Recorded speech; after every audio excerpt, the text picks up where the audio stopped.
Some of the news. Um, so Stryker is a medical company, and it was attacked by Iran. And what's interesting is they wiped out tens of thousands of devices, and Stryker goes to pains to say they did not hack the Stryker medical devices. All they did was hack the Windows domain controller and then use the domain controller's feature, which could wipe out the systems remotely. And they mentioned something I didn't know, which is the Microsoft has a built-in mobile device management tool. So they made Intune, Microsoft's cloud-based endpoint management service. So, and they say they didn't use any malware, and they don't explain further, which makes me think that they either guessed a password or they purchased credentials, which is from a credential broker, which is very common. People steal credentials and then they sell it to other criminals. All right, so that made it's an international company and they wiped out a lot of devices and did a lot of harm. So the interesting thing about this, Europe is sanctioning some firms for cyber attacks, is that these were cyber attacks against critical infrastructure, which is what everyone is very worried about. When I went to DEF CON this year, the head of DEF CON called himself Dark Tangent. His real name escapes me. He said that this is what every nation is worried about now. Every nation is very worried about protecting our power plants and water plants, and they really want classes on how to protect critical infrastructure. This is happening all over the world. All that stuff is getting hacked, and all that stuff is old and insecure, and people don't understand how to secure it. So I've heard of raw milk. RFK Jr., the lunatic, is telling people to drink raw milk, which is milk that has not been pasteurized. There's a reason we pasteurize milk. In fact, that was a large part of proving the germ theory of disease, that by heating up milk to nearly boiling, I think, you get the germs out of it and make it much safer to use, and you can make raw cheese out of raw milk. And so the FDA has figured out this place has made an outbreak of a dangerous disease, and 4 children, 7 people have got sick, and they asked them to recall, and they refused to recall the cheese, even though they have been caught more than a dozen times before causing outbreaks of health problems with their products. They claim that they themselves test it and they know it's okay, although, like I say, their tests have failed 12 times before. It's surprising that you can continue to do this over and over again, infecting people with E. coli. I would think it would be illegal, although of course not under an RFK Jr. administration. But anyway, this is as the Trump administration tries to push our medical technology back to the 1700s before we knew the germ theory of disease. It continues apace, although this stuff tends to bust when it hits the courts. There are prediction markets out there where you can bet on anything, and this is highly frowned upon by most responsible people, because if you bet on things that can be under your control, then it's insider trading. And there's considerable evidence that Trump insiders have been betting on what the Trump administration will do because they know what it's going to do. And that means it's not really a fair wager at all. It's just a form of insider trading, basically just stealing money. And now they've got another complaint. They say this is an illegal gambling operation, which is an interesting way to look at it. You certainly could say this is gambling. I think that's only fair. And they say it violates state law. They are trying to say that it is in fact an investment firm doing some form of derivative investments.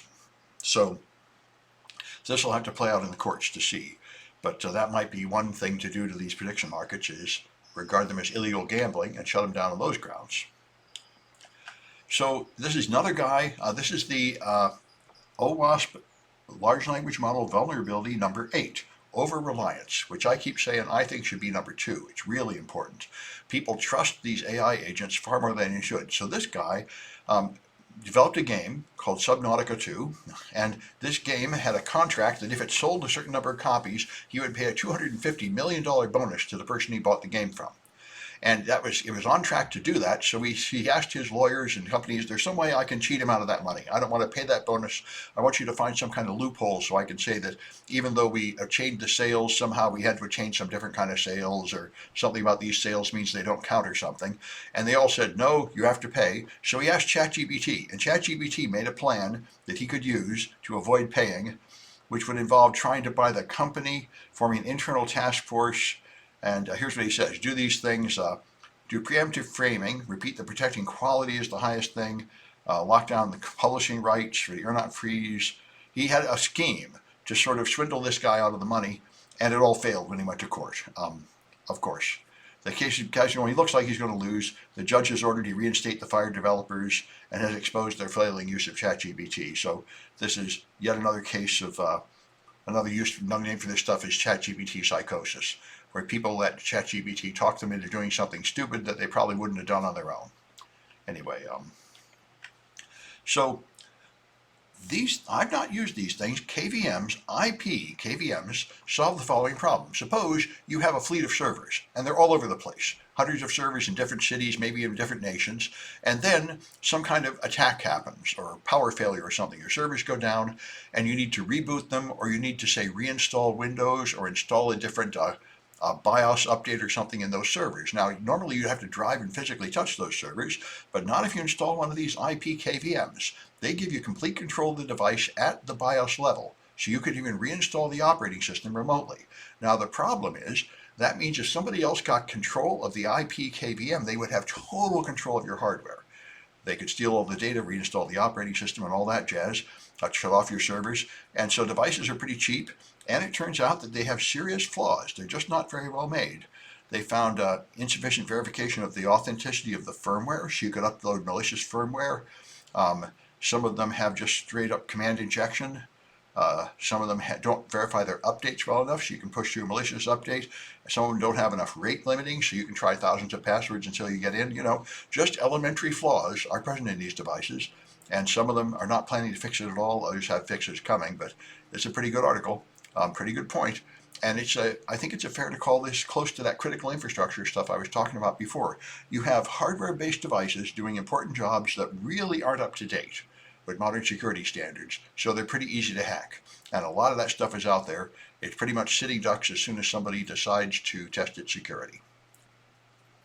So Polymarket, here's another thing that happened with these prediction markets. Polymarket's another prediction market. So when the first bomb fell inside Israel from the Iranian attacks, there was apparently a big bunch of people betting on when that would happen, and I think the point was they were betting on how long the Iron Dome was going to stop the missiles. So the first bomb hit a field. It didn't kill anybody, but it made a big explosion. And so this guy wrote an article saying the first missile just hit inside Israel. Then they said, when the people investigated it, they said it wasn't really the complete missile. That missile actually got hit by the Iron Dome, but most of it was still intact, so it made a big boom. So you could probably argue whether the Iron Dome had an effect on it or not. But he published an article, and then he started getting all these weird messages from people saying, you have to update that article. You have to say it wasn't a bomb that got through Iron Dome. That's real important, because they'd bet a lot of money on when that would first happen, and they didn't want it to happen on the first day like that. And then people started sending him death threats, and friends started trying to convince him to change the article, and then admitted that they had been bribed with money they'd offered him some of the winnings if they would convince him to change the article, and then they offered him money, and so on. It's all crazy. And this is, the problem with betting on real-world events is now you have an incentive to try to manipulate those real-world events to win. Anyway, it's an interesting case. And so here, this guy was getting a liver transplant surgery when they got cyber attacked and brought down all the computers, but the doctors just switched to paper charts, and they got a whiteboard, and they kept track of things on the whiteboard, and they just continued using manual procedures and performed the surgery successfully, even though all their computers went down. So that's pretty impressive. All right, and so Sears, I didn't know Sears was still around. They've closed their brick and mortar stores, but they have an online presence, and apparently you can get support by talking to the online presence, so support for your Sears dishwasher and stuff. And they have an AI chatbot, and you can make phone calls and text chats to it, and it was just putting all that data on unprotected cloud storage unit. They found all this data just sitting there with no protection at all. This happens a lot. This is something to be aware of. Anytime you send data to some web-based business, they are all too often doing something stupid with that data, just losing it. So be aware of that. Anyway, this was pretty disturbing. Not only did all that data become public, and since it's data of who people are, where they live, and what appliances they have, you could totally make a scam where you use that to form various kinds of phishing and tricking attacks on them. But the next thing is they found that the voice files were far too long. Apparently, when you try to hang up, it doesn't really hang up all the time, and you can just hear everything said in the building, in the room, up to 4 hours. All the noise, all the conversation, and everything was being recorded and put on a public server where anybody could get it. So that's the kind of thing that tends to happen. Anyway, that's enough of the news. Let me stop this.